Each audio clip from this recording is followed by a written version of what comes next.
in there. Ooh.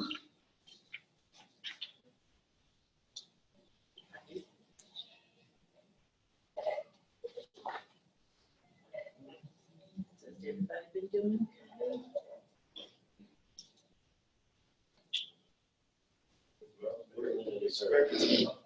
That's probably the best answer. Better than I deserve.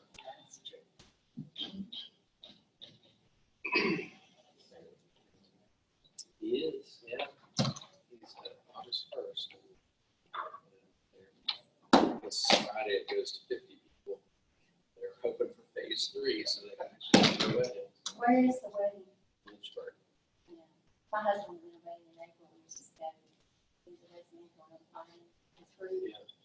And They do it virtually or? couldn't do it, but they just did it the two of them with their parents. And the place would not accept on a place for everybody, a house for everybody to live in that Fiscal Fire Department, and they wouldn't reimburse it. And I was actually wrong. Yeah. But I said, That is good. Oh my goodness. that is exciting. Is it outside or inside? No, it's in a venue. That's the price of outside. Yeah, August in Lynchburg. Yeah. So crossing our fingers. Is he done with school? He's in air traffic control and training. He had been on Oklahoma City for about 3 weeks, 4 months at the White Central. So now doing some push stuff. Yeah. Congratulations. I'm not sure if he's thrilled to be living at home. When we wasn't especially that. You're not charging an excessive rent, are you? No. Okay, I didn't think so. They had been given them a daily housing allowance and food allowance when they were in Oklahoma City, and they took that away. Now, if they kept that going, I might have that way. You've been all right. Son, you might have to pay a little rent. Call the meeting to order. Never did.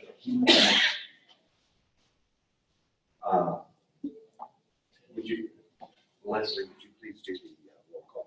Mr. Auger. Here. Mrs. Flanagan. Here. Mr. Bradley. Here. Mr. Martin. Dr. Stemba. Here. Mrs. Whitlow. And Mr. Zaire. Here. Okay, I need a motion to approve the agenda. So moved. Second. Is there a second? Second. Dr. Stambaugh and Ms. Flanagan. All those in favor, raise your right hand. Okay. We are glad to have everyone here this morning.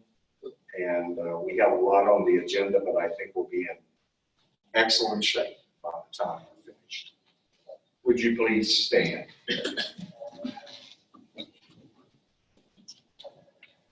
Let's bow for prayer. Father, we just ask you in your precious and loving way to guide us this morning as we deliberate upon the importance of the education of our children.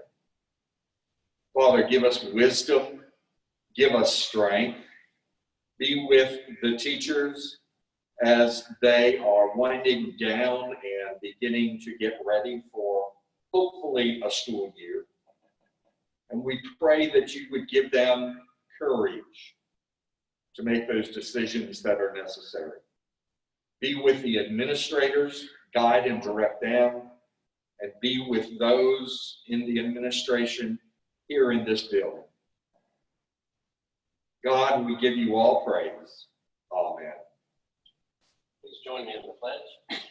I pledge allegiance to the flag of the United States of America and to the republic for which it stands, one nation, under God, indivisible, with liberty and justice for all. Thank you.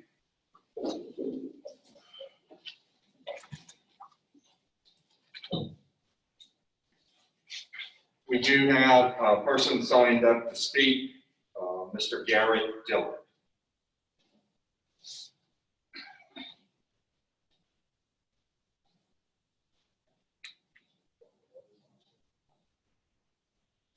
And before he starts his speech, I would say this is the time for public comment. That means we're here to listen to you, not to engage in a question. and answer period or a debate. Upon arrival at the podium, please state your name, your subject matter, and the district in which you live. By coming to the podium, you have agreed that you will exhibit respect for the board and its members, as well as the staff and students of Henry County Public Schools. You will receive the same consideration from the board. Please keep your comments to 3 minutes. Good morning. My name is Garrett Dillard. I'm in the Iriswood district, and I'm here to, talk about community unity. And, I'm not here to talk about black versus white issues. I'm not here to but I am here to discuss right versus wrong, fair versus unfair issues, and to find solutions to the national chaos that's currently going on.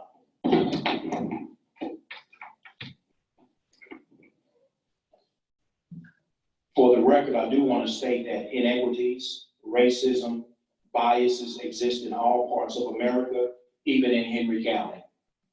I want to reference the Henry County core values. We value respect, we act with integrity, we strive for excellence, we promote equity, and we put students first. Today, I want to focus on promoting equity. And in order to do that, we must first determine where those areas of inequity exist. We do this by listening to all stakeholders. We communicate with all stakeholders and find out where those areas of inequities exist. We do this by looking at areas of concern to determine if equity or inequity is an issue. And sometimes we may find that it is not, but we still look at those areas. For example, student discipline. Let's look at student discipline and compare those numbers across the board. Is equity an issue? Let's look at the number of African-American males in leadership positions compared to our white counterparts. Is equity a reason for the disparity in numbers? Let's look at the custodial contracts. Is equity an issue in a situation such as that? If it is, let's look for solutions to correct those issues. If it's not, let's find what the issue is and correct that issue. We do this by appointing open-minded, non-biased people into leadership positions and holding them accountable for promoting equity and fair practices. We do this by getting those who are the subject of inequitable practices to the table and allow them to be a part of the solution. When we marginalize a group, we hurt our entire community. We have a less educated community when we marginalize certain individuals. We lose creative thinkers when we marginalize certain individuals. We create hopelessness, which can lead to increased drug use. High-paying industries refuse to come here when we have drug problems and a lack of education and hopelessness. Therefore, we lose the opportunity to increase our tax base and increase the income for our families. I'm also a member of Omega Psi Phi Fraternity Incorporated, and we have a long history of social activism and community involvement nationally, internationally, and locally. And we are a resource for the community in many ways. And we would love to work with the school board and Henry County Public Schools during these difficult times to find solutions. We are a group of African-American men who have overcome many barriers presented before us and would like to share ways that the Henry County Public School Board can reduce or eliminate many of these barriers. And my questions to you all, or comments to you all, is how can the board help decrease the tensions that exist and eliminate inequities? One, meet with all constituents and hear them out. Let's not go in with a predetermined mind, but let's hear all constituents, listen to them, get the facts, let's follow up. Hold your counterparts accountable for their actions privately and publicly. Support all staff. Let's not have any I got yous. And when we support people, we want their success.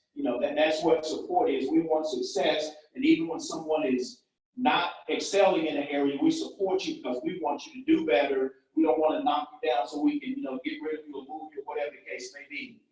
Publicly speak out against such acts as the George Floyd murder. When we have our elected officials speak out, there are many people who voted for you, who follow you, who will take your words and become their words, and we can begin to, unite as a community. Intentionally and publicly promote equity and racial harmony. It is the role of the school board to work with communities to improve student achievement. And we know that students perform best in a friendly, equitable environment where they have a good ratio of staff members who resemble them in race and gender, and where all barriers that hinder success are removed. We know that staff members perform better when they are supported and not isolated and seemingly made to be targets of inequity, inequitable practices, and evaluations. Lastly, imagine the 8 minutes and 46 seconds that the police officer took to murder George Floyd. What if each of us took 8 minutes and 46 seconds to get to know someone who was different than us? What if teachers took 8 minutes and 46 seconds to tell that difficult student all of the great qualities about him or her? Imagine if board members took 8 minutes and 46 seconds to denounce racism, sexism, classism, and all other isms. Imagine if we all took 8 minutes and 46 seconds to pray daily about equality, sound judgment, love, peace, and a true United States of America. Thank you. Thank you, Mr. Dillard. Yes, sir. Appreciate you. Thank you.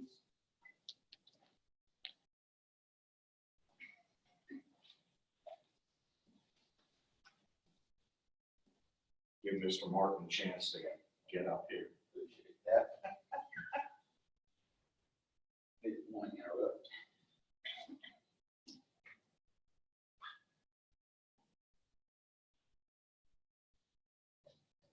Okay, we're ready to move on to the consent agenda.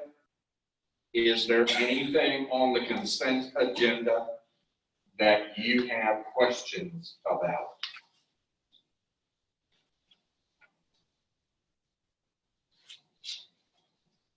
Move to approve the consent agenda as presented. Is there a second? Second. Okay, Dr. Stanbaum made the motion, Ms. Flanagan seconded. Okay, all those in favor, please raise your right hand. Opposed? So moved. Okay, we come to the action agenda, item number 1. Yes, Mr. Chairman and members of the board, annually, the Department of Education asks that we have a signature available of the designee in the event of my absence and not being able here to sign such documents. The Title I or the title of grant that you're about to approve this morning, and therefore is recommended that Lisa Milner be named that designee in my absence to sign documents, all the required documents, authorized documents for the Virginia Department of Education, requisitions, and other financial correspondence in my absence. So move, Mr. Chairman. Mr. Zara made the motion, Mr. Martin seconded. All those in favor, please raise your right hand. Opposed? Unanimous.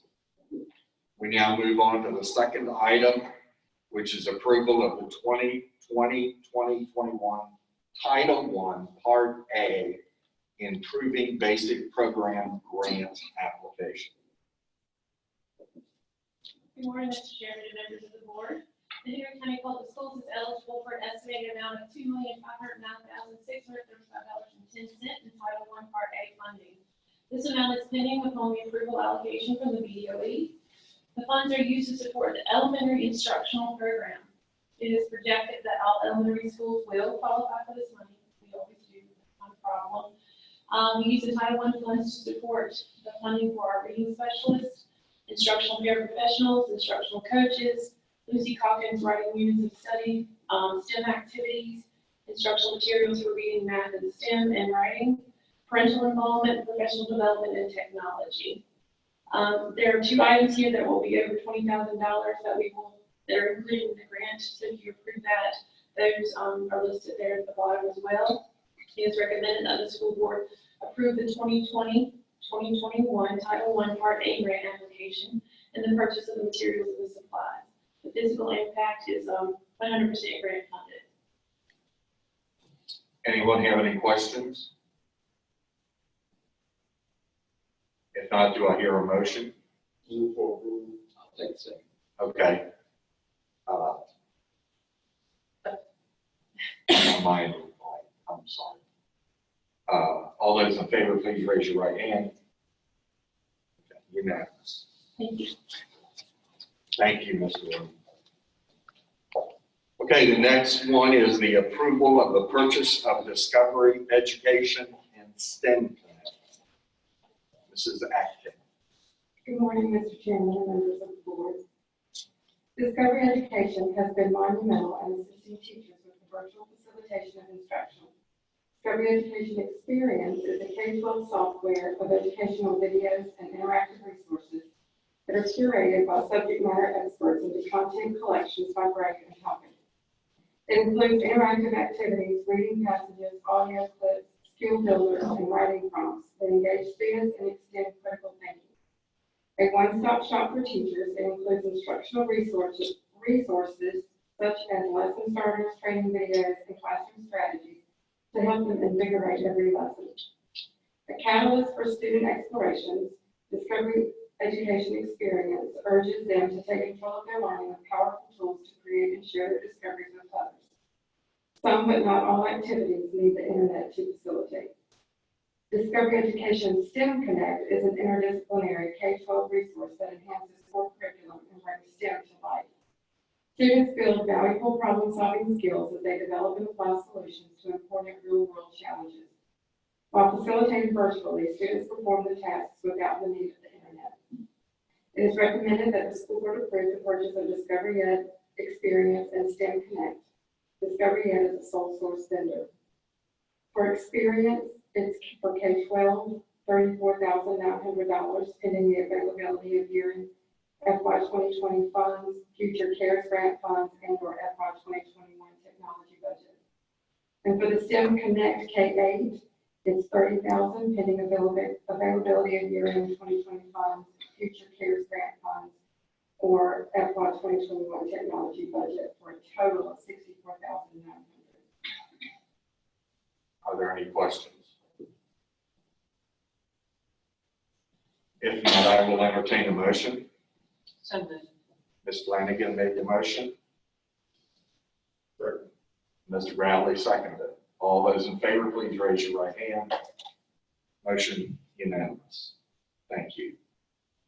You also have the next one, which is the approval of renewal of intranet services. Several years ago, Mid-Atlantic Broadband Cooperative installed a fiber network to all of our schools and other sites. The fiber installation was a result of a stimulus grant given to NBC for rural areas, including Henry County. This fiber serves as a reliable backbone between the central office and these schools and sites. The upgrade requires a yearly renewal to maintain the speeds to all of our buildings. For the 2021 school year, we upgraded our network speed from 1 gigabyte to 2 for all locations. The increase of bandwidth also required an increased speed of the digital fiber optic line between central office and all other sites within the division. An RFP was awarded in 2017 to Connect Telecom Incorporated. It is recommended that the school board approve the renewal of the fiber network with Connect Telecom. This qualifies for reimbursement from Universal E-rate services at the rate of 90%. The school division is responsible for $20,895.60 for the fiscal year, and Connect will obtain E-rate funding for the remainder. As you can see, there's a very large total cost of $200,956. E-rate funding covers most of that. Our part is $20,895, and it comes from the Technology State Reimbursable Grant for FY 2021. Move to approve. Dr. Stanball made the motion. Mr. Martin seconded. All those in favor, please raise your right hand. Unanimous. Thank you. Okay. You have the next one, which is the approval of purchase of infrastructure updates.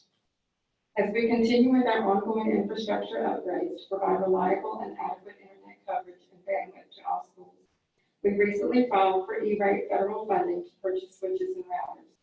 The Virginia Information Technology Agency statewide contract was used to select the vendor. We requested equipment for all locations. Our request for funding was approved in May. The cost of the total project is $452,676.20. Because of the district's current discount rate of 85%, based on our economically disadvantaged status, HCPS will be responsible for paying $67,901.43 of the total project. It is recommended that the school board approve the purchase of infrastructure upgrades from DISY Solutions Incorporated. The total amount for Henry County is $67,901.43 to be paid out of fiscal year 2021 Technology State Reimbursable Grant. Anyone have any questions? Got a comment, I guess. I know this is gonna be reimbursed by the state, so the money is not an issue. However, you know, with my issues, always making sure that something of this nature, then we shouldn't have any problems with our technology services in our schools when it comes to streaming, video conferencing. Yes, That's that is always correct. been an issue, so Yes, this should help tremendously, right? yes, starting about in February is when we started working on doubling our bandwidth and making sure we had the equipment to support it. So this will be part of that stage, making sure the equipment is there to support the bandwidth. Yes, sir. Okay, I'll take a motion. So moved. Ms. Flanagan made the motion. Mr. Martin seconded. All those in favor, please raise your right hand. Unanimous. Thank you. Okay, Ms. Atkins, you have the approval of purchase of iPads and accessories for students. Yes, sir. In April, the board approved the lease of first and fifth grade iPads with FY21 technology budget funds. Possible funding may be available that will allow the iPads to be purchased, saving the district leasing fees. It is recommended that the school board approve the purchase of iPads and accessories for first and fifth grade students. The estimated $340,000 pending availability of year-end FY 2020 funding and/or future CARES grant funds. At the time that we brought this, we weren't aware that we could use the CARES grant, and we thought we were going to have to lease, and so you approved the lease. Now with the CARES grant, we may be able to purchase, which would save us fees on leasing and save the district money. So we're just asking for a change of funding source. Any questions? Approximately how much savings do you anticipate if you complete this? The interest over 4 years is probably close to $20,000. My question is, we're gonna make a purchase of these. Now, last month, we, due to insurance purposes, we approved to purchase insurance for the iPads that we purchased without cases. Does these come with cases, or we have to purchase insurance? No, sir, that still stands. Nothing changes there. We just moved from, those were already being purchased. So this is just for the iPads that would move from a lease to a purchase. So if we can use the CARES grant funds, it will not come out of the technology or the county budget. Right. But I mean, the iPads, I'm just looking at lease and purchase. Will we have the insurance coverage if we purchase over it? That'd be an additional cost later on. No additional cost. Because it will stay exactly the same. Do I hear a motion? So moved. Mrs. Flanagan made the motion. Sir. And Mr. Bradley seconded. All those in favor, please raise your right hand. Opposed? Unanimous. Thank you. Our next item is approval of agreement extension with Henry County Board of Supervisors regarding capital improvement funds annual carryover. Dr. Booth. Good morning, Mr. Chairman and members of the board.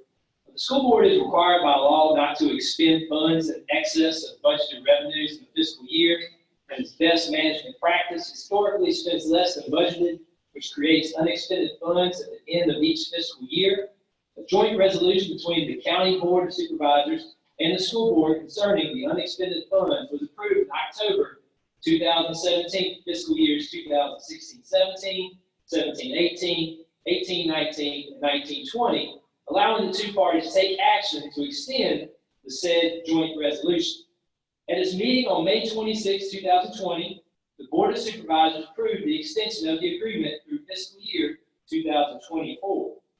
The resolution is an agreement in which unexpended funds up to a total of $500,000 will be reappropriated to the school board exclusively for the use of capital improvements in the following fiscal year or any subsequent fiscal years. If the carryover amount exceeds $500,000 but is less than $1 million, the amount over $500,000 but is less than $1 million would remain with the county under the guidance of the Board of Supervisors. If the amount of carryover exceeds $1 million, the school board and the Board of Supervisors evenly split the amount of the exceedance. The resolution shall apply to the carryover amounts as determined by the official audits. It is recommended that the board approve the extension of the joint resolution to apply to carryover fund amounts as determined by the official audits for fiscal years 2021, 21-22, 22-23, 23-24, unless the two parties take action to extend the said joint resolution. Anyone have any questions?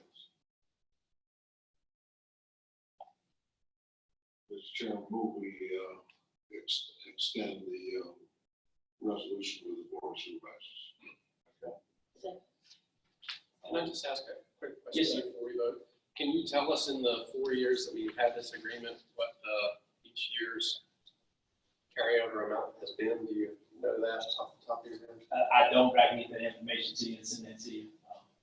It is varied. We have that, we've looked at it so many times. I know we focused last year on last year's expensive amount of money that was left on the table because, you know, we were relatively new and cautious in our spending. This year we were not, you know, we were spending very equitably until this whole COVID-19 thing, but we do have those numbers to share. I do, and I can bring those to you or send those to you. On the ground, Yeah, that's I do know the last 2 years. It was approximately 2 years ago. It was approximately $900,000, and last year was about 1.8. It was 1.8 million carryover. Thank you. Also, the board of supervisors did approve this month, at their last meeting, they approved this resolution. So we're subject to be over this year. Well, you know, you always want to keep, you know, you always want to have those, let there are funds in case of an emergency at the end of the year that you're not prepared for. So we always try to make sure we're meeting the needs of our students. And as you know, last month, how much we saved in the shutdown, that would have been, how much was the estimate, Dr. Bowman? Yeah, I have all those numbers, including fuel, utilities, what we pay for substitutes and after-school tutoring. The revenue we saved there was about $450,000. But at the same time, because of the shutdown, we're looking at approximately $170,000 that will have to go to unemployment. And also, we're looking at tax revenue that may be cut. We don't find out what the fiscal impact of April's tax revenue is until the middle of this month. So right now, we're kind of planning for a worst-case scenario in terms of tax revenue. But we are watching all our expenditures and all our revenues coming in to make sure we hit that target amount. And the number one thing is we want to make sure that teachers have what they need, because we've all been there in the classroom, we've all been principals and not had what we needed. So we worked really hard this year to ask what people needed. And, you know, our goal now, and as we work towards equity, is to take fees away from students, because many times students are prohibited from participating in events or activities because of fees. And we feel that we should have free and appropriate education, as we state, and to eliminate fees. So we've been working hard to spend money where it's needed. So we felt like we would not have as much left over, but now we're on the cautionary side of making sure that we don't overspend. So on all the unknown factors that are associated with COVID, FMLA, unemployment, loss of revenue. But hopefully, mid-June, we can find out what the fiscal impact was in April. So we can find out what tax revenue we'll get mid-June at the end of June. But The thing we have to take into consideration is we don't know what May and June's tax revenue will be until July and August. So we kind of have to plan for that as well, make sure we don't spend too much. And I know that Mr. Scott is up next to talk about the budget, so I'm sure we're still in some of his thunder. But we are cautionary, but we do want to make sure that we're spending money that is much needed by our students and our teachers and in the buildings as we move forward. So I know we approved a lot of things pending year-end spending, so that's why. Yes, sir, and as soon as we have those estimates. Yeah, we want to spend, we get down to that 500,000, so we don't have. Yeah, my closing remarks, yes, sir, I want to say something about Mrs. Atkins providing Kajits and MiFi and technology needs, and what's going to be the local of education in the fall. And we want to make sure we have that money and those purchases so that we are prepared for what's coming our way. But the unknown tax revenue is over $1 million, and you have to factor in the lottery funds too. So we're just hoping that we'll get that information mid-June, and we'll be able to make some big decisions after that. Okay, take a vote. All those in favor, please raise your right hand. Opposed? Unanimous. Okay, the next item on the agenda is approval of revised fiscal year 2021 budget. Good morning, Mr. Chairman and members of the board. School budget proposed and approved at the March 5th, 2020 meeting of the Hampton County School Board. Requested local funding in the amount of $20,058,738. Henry County Board of Supervisors approved local funding for the school budget in the amount of $18,925,432 for the FY 2021 school board budget, which represents no change in local funding from the previous fiscal year. The total projection of expenditures from the approved budget to the revised budget is changed from $89,206,342 to $87,226,333. The difference of $1,979,991 is reflected in the table below. The FY 2021 budget totals include $87,226,333 for the operating budget. That's the school comprehensive budget. $1,381,829 for the textbook budget, and $5,802,252 for the school nutrition budget. It is recommended that the school revised budget be approved. This will have a fiscal impact for our local appropriating body of $18,925,432. I will spare you the reading of the table. It is included there on the fact sheet. We appreciate it. To approve. Okay, we have a motion by Dr. Stanball, second by Mr. Martin to approve budget.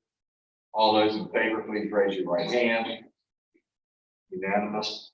Thank you, sir.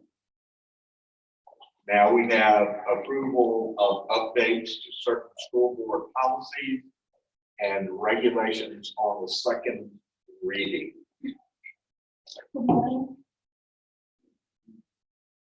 The proposed policy revisions on the agenda today reflect efforts to bring policies and regulations into compliance with new or existing laws or guidance that we've received to revise for editorial reason. The revisions are provided in a format showing each change made to the policies, and they've been verified for legality by the Virginia School Boards Association. Policies can be found on board docs under the featured tab, Policies under Draft. A summary of the more significant changes was shared during the May board meeting, and revisions are presented today as the second reading. Are there any questions concerning the policy revisions?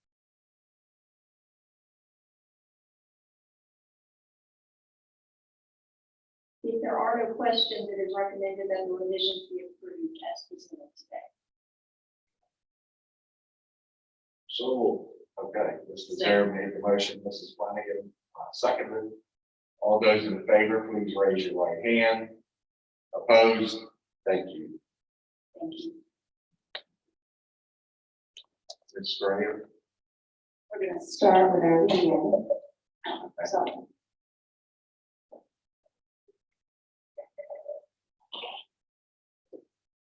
addition, the superintendent highlights teachers hired from around the area during the month of May.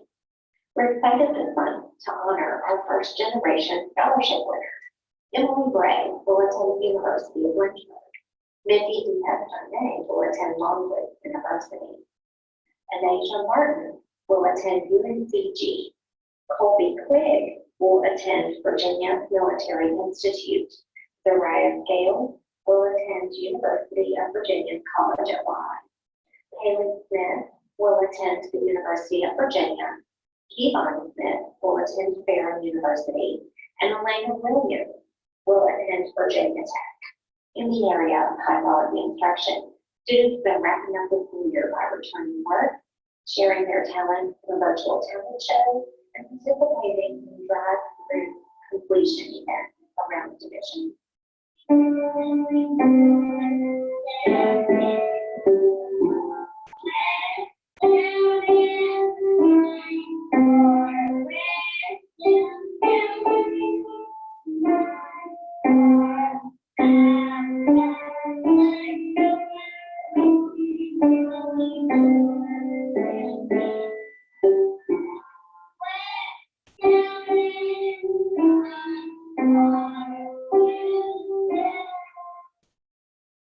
In the area of high-quality professionals, teachers have worked diligently to complete the full year, showing students how much they care and how much they miss them through parades, signs, and other events and videos that they can share with students and their families.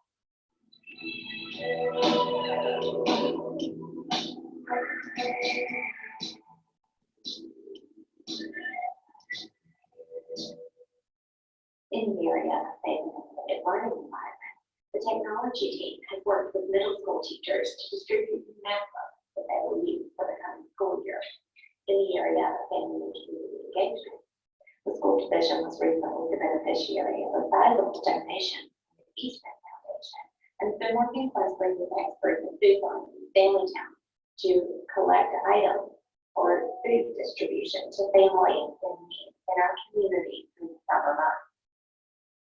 As you can see, we are concluding the 2019-2020 school year truly inspired. And I just want to take a minute to say thank you to the board, to our staff, our students, families, and community members for their working together during the school closure to support each other and to help students continue to learn. And over the last few months, we have been working on possible scenarios reported the last 2 months of returning to school and what that might look like. We've had our own committees that we formed here in Henry County based on our strategic plan.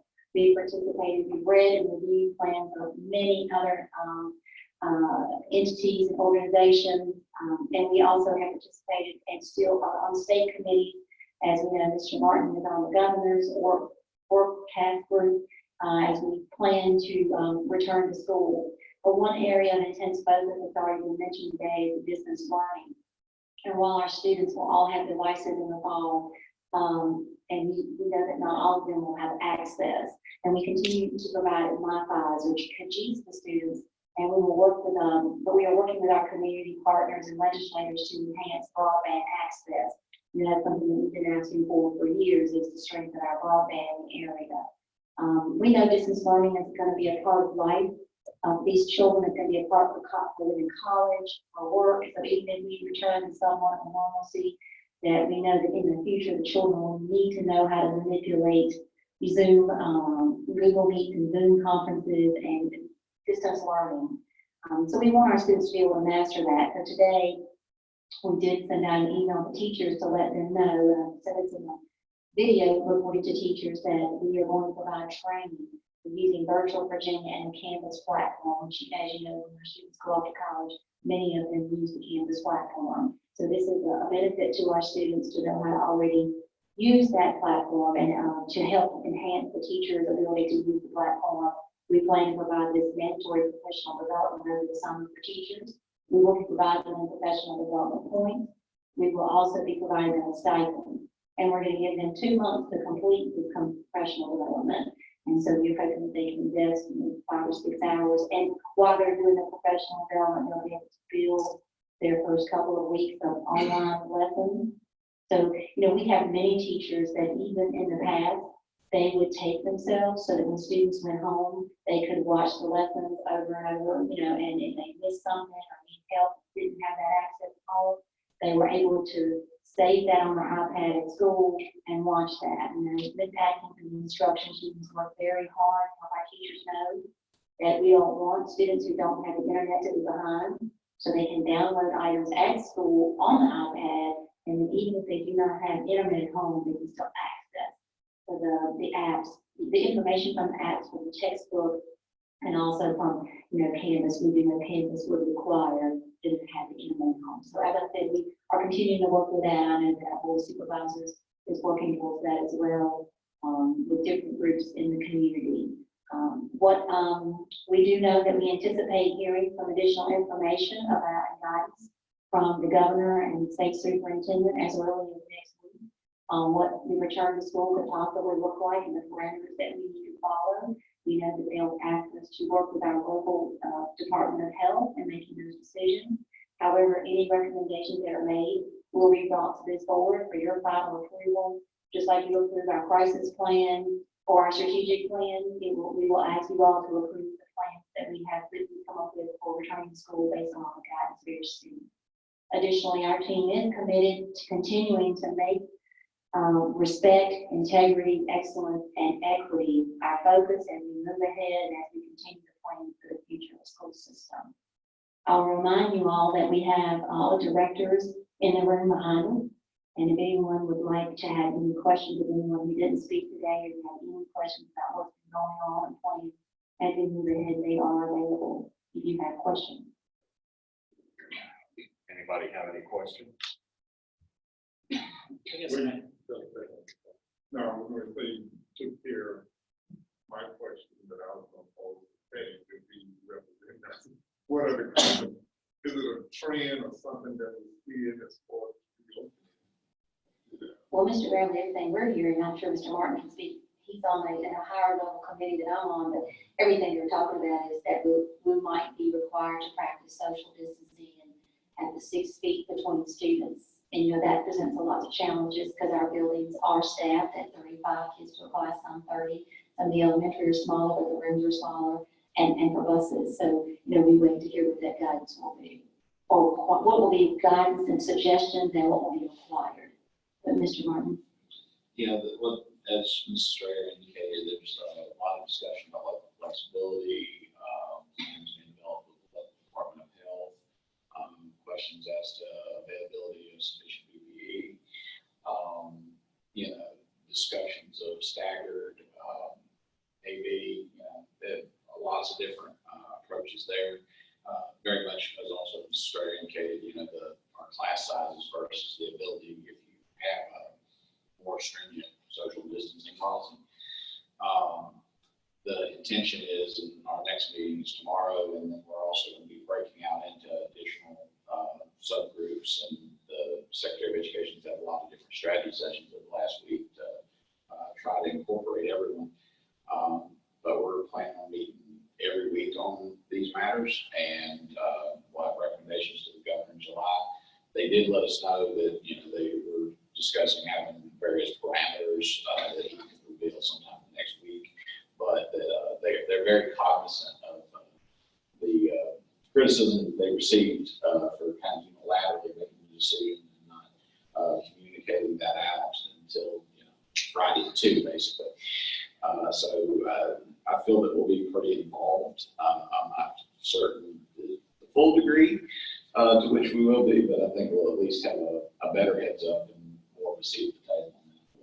When we did send a message out, I sent a message to parents letting them know that there are all these possibilities so they can plan, because we all know that as a parent with a child who's not already in a daycare situation, and I've been on the committee for the last 2 years, you know, headed by artists about the lack of childcare. We have great childcare in our community, but a lot of those places are full. And so when our teachers or our parents need to go back to work and we have to do some type of staggered start, then where do they take their child? And, you know, so we wanted to let parents know to start thinking about that in case that is a mandate. That's definitely been the discussion. So let's say if you get something like these grades on these days, well, what if, you know, this parent has kids in this grade and kids in that grade? And the childcare impacts of that and how you address that. We don't have a solution to that, but we are thinking through these issues.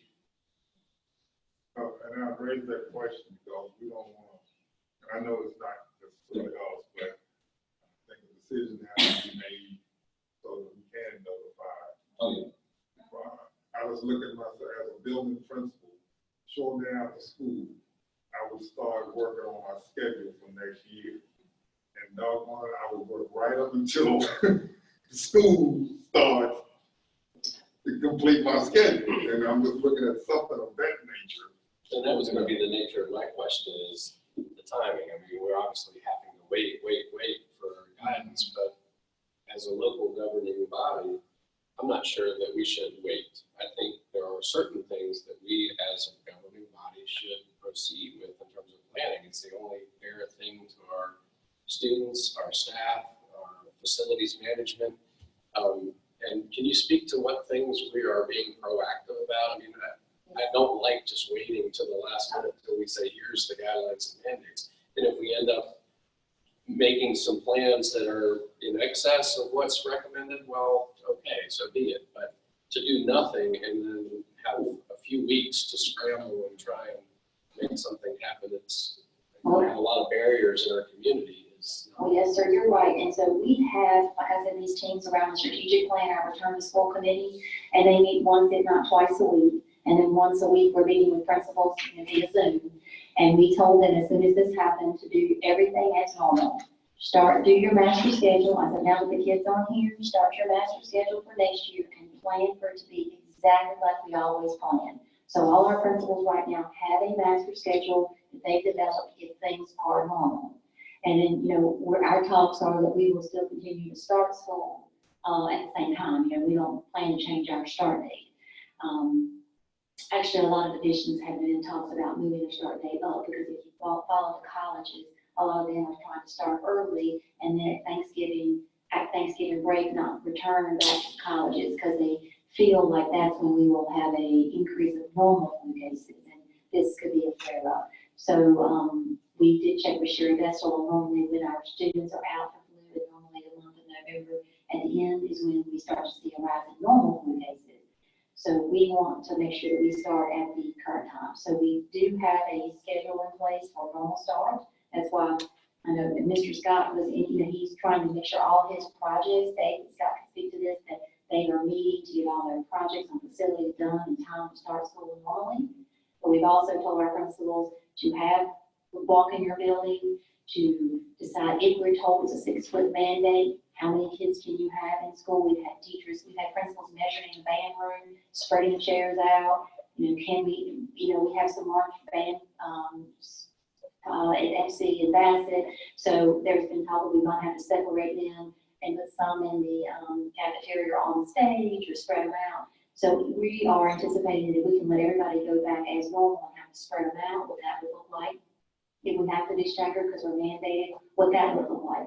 Again, the biggest problem would be our faculty members who have their own personal children and the parents and what they do with their kids when they go back to work.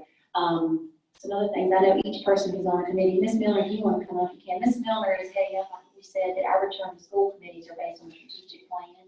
So this week we just reported out based on instruction.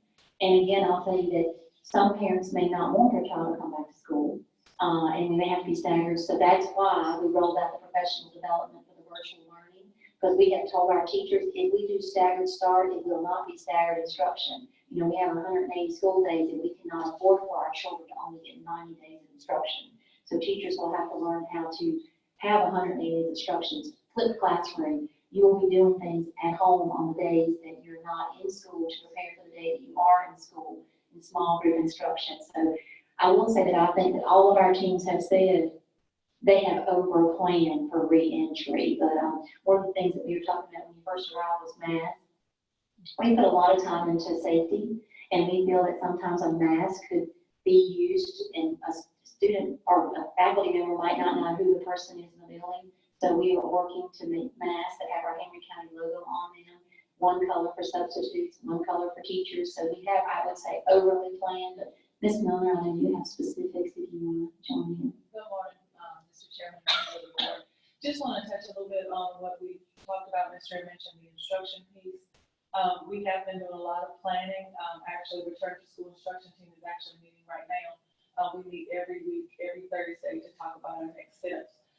We just currently finished the virtual Virginia plan that was shared with teachers at 9 o'clock this morning. Principals were privy to that already.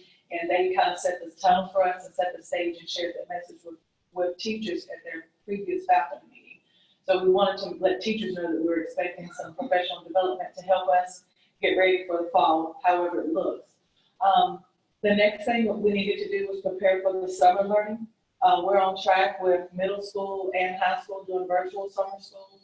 We're still planning for elementary summer school. Right now, we feel like the only way that would be appropriate would be if they do come in person, face to face, because of the little ones and trying to teach them how to read and so forth. So we're looking at what that plan is looking like. We've actually got a plan in place for students who get to come back from the summer. That would be in July. Our next step would be to plan, right now they're looking at the tracking logs as far as the curriculum, where they left off, where the students left off, and what they need to pick back up on when they come in the fall, whether it's virtually or traditional. They're also looking at pre-assessments. They're looking at a lot of different things. I will tell you that they're looking at the blended model for flipped classrooms, what it will look like if we go back into different scenarios, whether it's AABB, like you all have already mentioned. Our biggest thing right now is the PD. We really need the teachers to get the information and be prepared. So the curriculum team, as well as the ITR teams, are developing videos to help these teachers be prepared for what that looks like. So that's where we are right now as far as instruction goes. We've got so many different models that we've been looking at and looking at the different scenarios. So over prepared, just like with our crisis plan. I always think about a robust crisis plan and be prepared for anything. But I feel that we're doing the same thing with this. Mr. Scott, or David, you talk about our biggest hole, which is buses. I think that would be I shouldn't say there's going to be lots of problems, but that would be one. From a supervision standpoint, one of the things that we do and try to get better at every year is when we have students on buses and they come to school, making sure that they're adequately supervised when they get to school. And, that usually means bringing them into a large gathering room and having supervision there until we can get them to their classrooms. So now we have to rethink all of that. One, probably having far fewer students on buses, which has implications for the number of routes that drivers are going to have to ride, which has implications for the start time of the school day. And even when we look at staggering students, not being able to bring them into those gathering rooms. So trying to work through some of the logistics of how do we get students to the school and we supervise them once they're there. So there are a lot of implications for using buildings differently, assigning teacher duties a little bit differently to get them in there. But our operations group has sort of taken the approach that when we know what our plan is as far as whether it's a staggered schedule or virtual settings and so forth, that we're ready to adapt for whatever the case might be. So we do have some excessive planning built in there and some I think great plans that will never be shared because there will be the road not taken.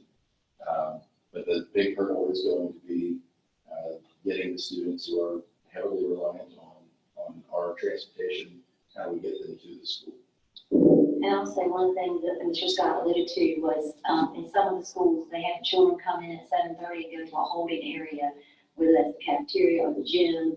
And a lot of elementary schools stopped doing that years ago, where when the children arrive, they go straight to their room.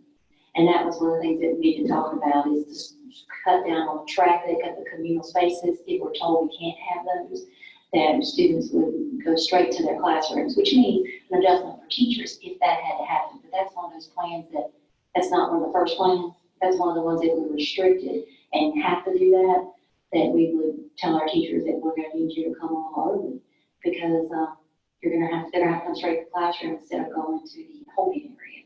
But that would be last year. So that's not, like I said, on the top plan. Mr. Scott, Keith Scott, please.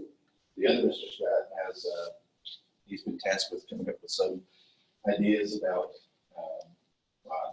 I'll let him share that. Couple. And I will ask you to use the microphone because I know that right now people from the media are watching our presentation, and I don't know if that was working real well. But they can't hear us in the media. We don't use the microphone. I always wanted to have this opportunity to sing a song. Y'all will probably run out. Mr. Chairman, members of the board, a couple of things from a facility standpoint. We are moving forward, as Mr. Schrader mentioned, we're moving forward with our summer project we had planned just like normal, with the anticipation of being finished before the 1st of August, just like we were going to start school on time. So that the only thing that would be, that would lag on to that would obviously be the Bassett High School roof, which we know is going to carry into a couple of months once school starts. Our custodial crew has done a great job. As soon as they closed schools, shortly after that, they went to their room, did a deep cleaning with the anticipation of not sure what was going to be next. And then now, on the 1st of May, they started pulling all the furniture out, just like they would normally do, to strip and wax floors. So we're up with it. Our unit director, Matt Sherman, updates our principals weekly to let them know which rooms have been completed, furniture has been back. So that's just like business is normal, just like that, to have that completed.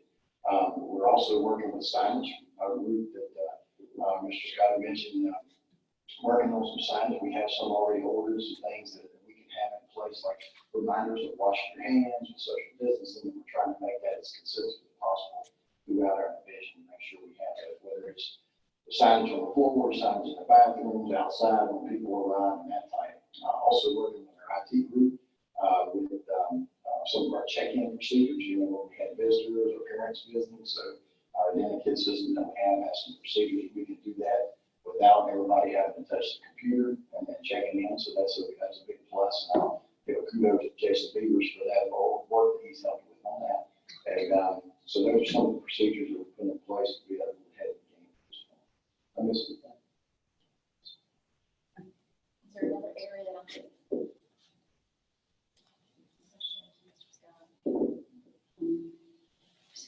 I know we looked at safety, buses, instruction.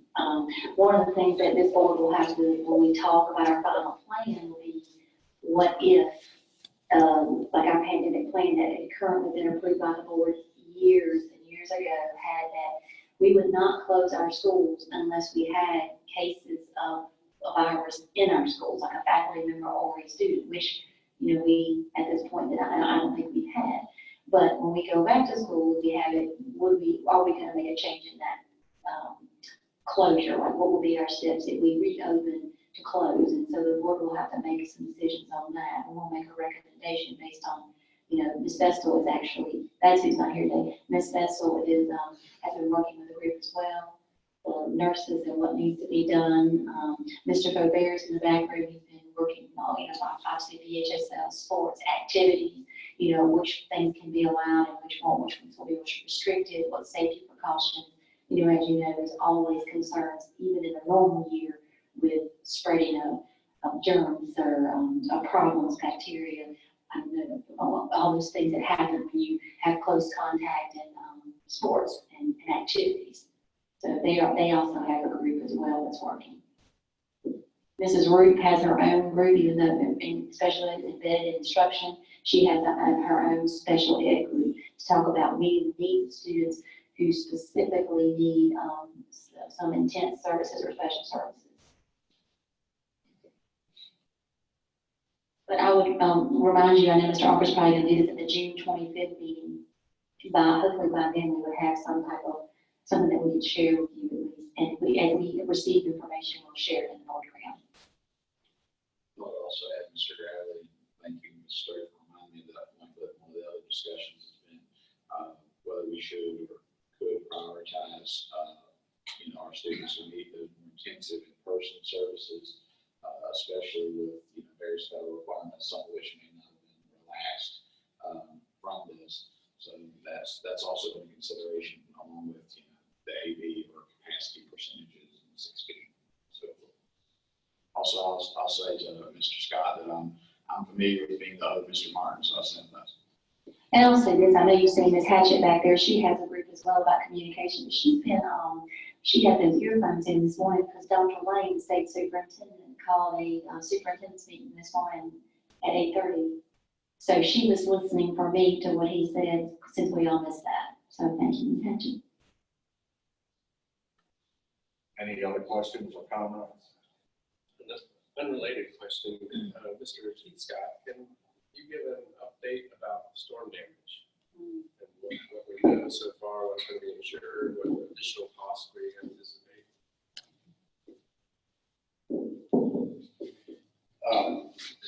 The damage we had, I guess, as with the storm that took place here, was the Sunday before last, I think it was, right?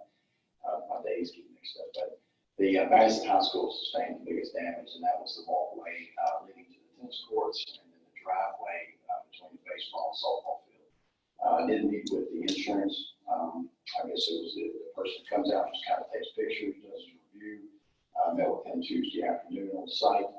He gathered a lot of data, and he has assured us he'll have something submitted to his individual by the end of this week, which in turn typically emails Dr. Boone. So we're hoping we'll have a little bit better update, maybe by first to middle of next week at this point. We have that area barricaded off at this time, and so I guess the question as far as the dollar amount is unknown at this point, just because we may get a little creative when we go back with this. There may be some prefabricated bridges or something of that nature that we might want to go back with to keep this from happening. So it was a school in 1970 or something, so to keep this from happening that many years down the road in the future. So there was a lot of water that evening. I will say thanks for working with public safety that evening.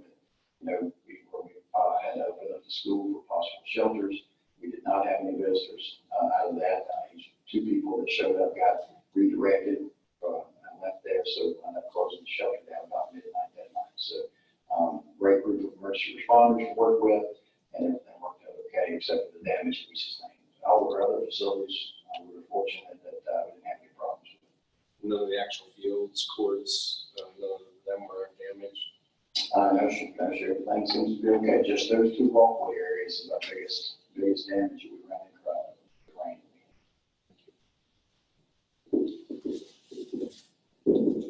We also had a driver's ed car catch a tree as a result of that, but as the board recalls, we are also purchasing new driver's ed cars. So I think we made the right decision there.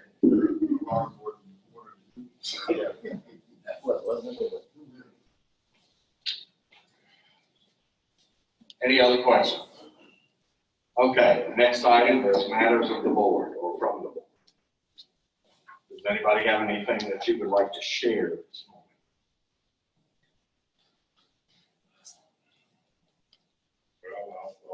Okay. I got something I want to say. I can share in a sense. And I guess listening to Mr. Dillon speak as well, and I just want to echo some of his comments in that I think as board members. Right, trying to everybody wants to make their case to the media, but she can hear you, yeah. Remind you. Well, let me say this. As board members, I think it's incumbent upon us to, I guess if you will, communicate with our community about some of the equities that we are, and some of the things that we are doing in the process that we are doing in our schools to ensure equity. I know I've been approached a number of times and just recently approached by several people about, and Ms. Fred and I talked about this, about internet for reopening and these types of things. But here again, I think that we need to speak up and share with our stakeholders things that, again, we are doing in our schools to ensure equity. Are there some issues? Yes, I'm sure there are. I'm just listening to Mr. Scott speak in terms of what we are looking at as far as our buses are concerned. All right, that's an issue. That's an issue because who rides our buses? Who rides our buses? And if we don't address that, then here again, we're talking about inequities among our students. I was talking to Ms. Freya earlier, and I talked to a couple of principals, and I'm glad to see that we are offering, and just looking at our curriculum, I'm glad to see that we're offering this year an African American Studies class, for an example, for our students.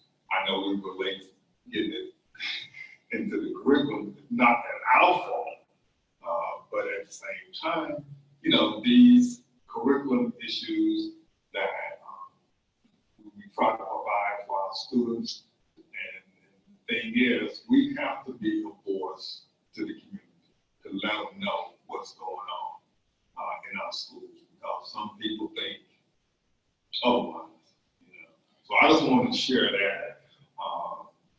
I think we are doing a good job in providing strong curriculum for our students.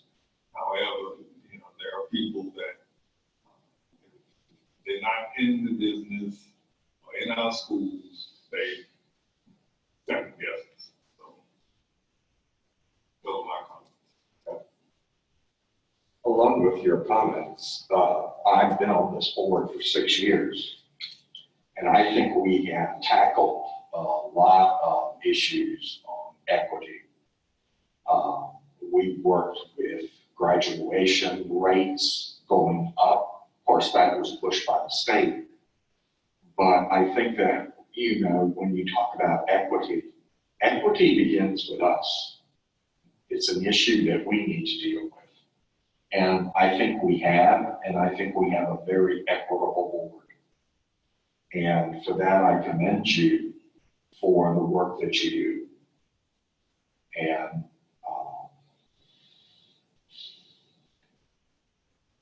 we just need to keep on striving. Does that echo your comments? Absolutely. I mean, Okay. my thing is, we are elected officials, and we do have, let's face it, we have power. Yeah. We are in the business of making policies for the schools. Yeah. I mean, that's. And it's very difficult. It's very, very difficult, you know. Okay. Any other?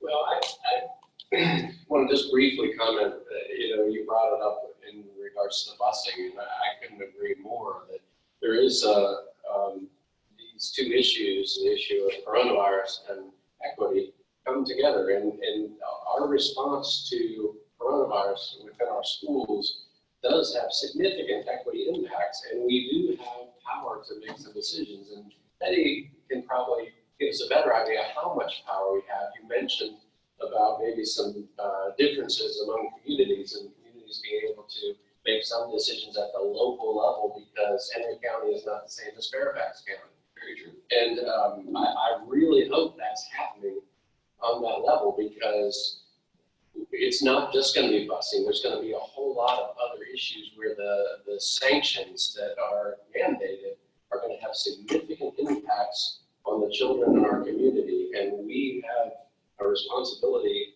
to make decisions based on this. I just hope we have some power to make some of those decisions. My fear is that we won't. That's exactly. We haven't so far. That has what has been said, that every superintendent has said that where some people can walk to school, people are small, inner city, and some people are rural, and that has been the cry of every superintendent. Please let us have local flexibility and to do what's right for our community. And for anybody that's watching this, or watching recording this later, as a community member, contact some of us and let us know your thoughts and feelings on this, because we want to represent you. But this is not as big of an issue in our community as it is in other communities. But the fix, if it's one size fits all, is going to disproportionately hurt some areas than others as well. I'll leave it at that. Okay. Anybody else? A couple dates that are coming up. Ms. Ray already told you, June 25th. Special school board meeting, July 9th is our monthly meeting. And then our retreat is July 23rd. And that's going to be here. Is that correct? Yes, sir. Okay. And I hate to disappoint you, because I know that you have already blocked off the dates for November. to go to Williamsburg. Not formally announced. Oh, You'll get that announcement like tomorrow. Okay. Today I have a state board meeting after this. Okay, keep your dates open. Okay. I jumped the gun. That's the problem with me giving you information ahead of time. Yes, it is. Yes, it is. Okay, anybody else have anything before we move into closed session? Okay, we want to go into closed session, dealing with, 2.2-3711A1 of the Code of Virginia for discussion of appointments and separations of personnel. And number 2, 2.2-3711A2 of the Code of Virginia for discussion and consideration of recommendations for special replacement requests. And then the other is 2.2-3711A7 of the Code of Virginia for discussion of pending legal matters. I need a motion to go into closed session, please. So move, Mr. Chair. Mr. Zaire made the motion, Ms. Flanagan seconded. All those in favor, raise your right hand. Okay, we are now in closed session. Give everybody a chance to